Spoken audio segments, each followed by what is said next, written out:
পরিচালক Sanjay সমদ্দারের action thriller এই সিনেমার দ্বিতীয় পোস্টারে মোশাররফ করিমের ভয়ঙ্কর লুক উন্মোচিত হয়েছে।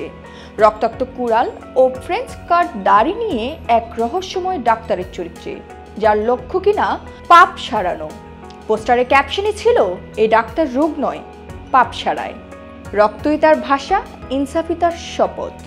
ঈদ উল ফিতরে মুক্তি পাওয়া চক্করে একরকম দেখা গেছে মোশাররফ করিমকে। মাস খানেকের ব্যবধানে একেবারে অন্য রূপে হাজির এই অভিনয় শিল্পী।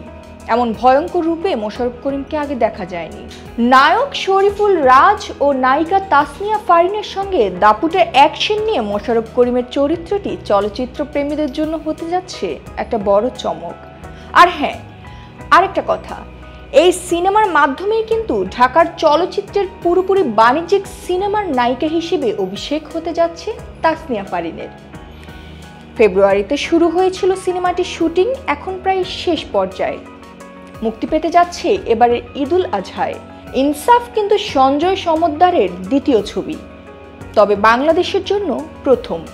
এর আগে ওপার বাংলার সুপারস্টার জিতকে নিয়ে টলিউডে মানুষ নামের সিনেমা করেছিল সঞ্জয় সমদ্দার। এ ছিল আমাদের আজকের সেগমেন্ট। কার কাছে কেমন লেগেছে তা অবশ্যই জানাবেন কমেন্ট বক্সে। অ্যান্ড এরকম আরও ভিডিও পেতে চোখ রাখুন দৃষ্টি 24-এ। সাবস্ক্রাইব করতে ভুলবেন না কিন্তু। Bye bye.